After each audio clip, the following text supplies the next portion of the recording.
Okay, so for the retirement and death gratuity funding for an employee, it has become imperative that business owners implement an effective plan to provide for their employee retirement or death gratuities.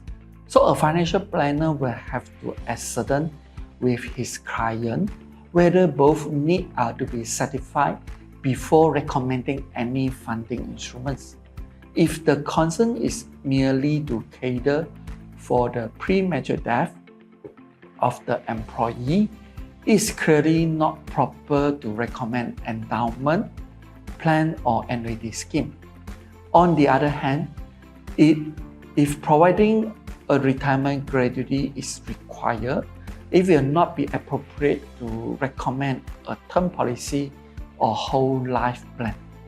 In addition to ascertaining the needs, other factors that should be considered before any recommendation are taxation. So the category of employees who are eligible for the scheme, the existing resources for arrangement that cater for the needs amount required after taking into the consideration any existing arrangement, financial capacity of the business owner, the appropriate product, and also the cost of the setup and also the maintenance. So for the taxation, so the tax deductibility of any scheme is important as it affects the cost of funding. One has to bear in mind that although the business owner intend to provide for the benefit of the employee and their families, the primary objective of the business is to maximize the wealth of the business owner. Providing such benefit can be costly, but it has a motivation effect. In Malaysia, retirement scheme may be classified as approved scheme or unapproved scheme. Under an approved scheme such as Employee Provident Funds (EPF), the payment or contribution by employers and employee are deductible against the tax. Upon the receipt, the retiree need not pay tax on the proceeds. Under an unapproved scheme, contributions by employer are not tax deductible, and the proceeds received by employee are taxable. So the tax deductibility of approved scheme is, however, subject to a limit of 19% of the earning of the employee. Since the mandatory contribution to EPF by employers and employee are 12% and 11% respectively, there is still a difference of 7% for employers to utilize in their planning.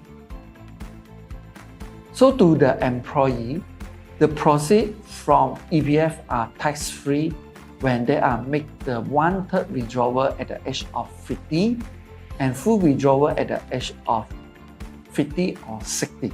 Other than the EPF, retirement gratuity or employee can be tax-free if they meet the 3 conditions: payment due to critical illness, retirement at the age of 50 or 60 and must serve the same employer or group for at least 10 years, and for the death payment.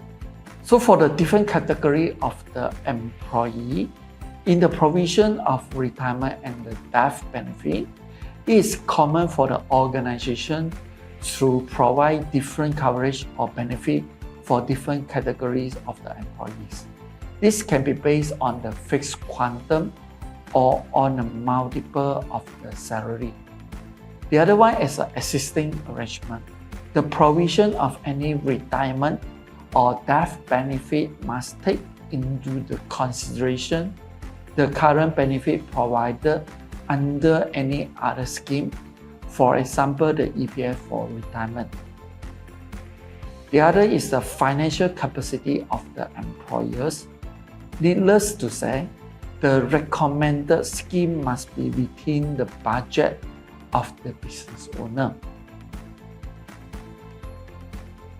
So the products, several products such as, for example, for the term plan, an endowment plan or a group policy can be used to meet the objective of providing the death benefit. For example, the term policy could only provide for the death and permanent disability benefit, while endowment plan provide a sum for retirement apart from the death benefit. So there are generally two types of the scheme. First will be the defined contribution scheme or the defined benefit scheme. So under the defined contribution scheme, the retirement fund is obtained through the contribution by employers and or the employees. Contribution to the fund is defined as a percentage of salary or based on the fixed sum. Under the defined benefit scheme, the benefit has been predetermined at the inception. So the next one, the retirement scheme can be classified into three types. First will be completely insured scheme. Second, non-insured scheme, which are self-administered or trustee scheme. The next one is the split funded scheme, where two or more types of contracts are used to provide the benefit. So the other one will be the cost of setup and maintenance. This area is self-explanatory. Employers are not likely to accept a scheme if the cost of setting up is too high and maintenance is too troublesome. Okay, that's also for the key man insurance. So next we will continue to look into the example of how the total needs approach is computed.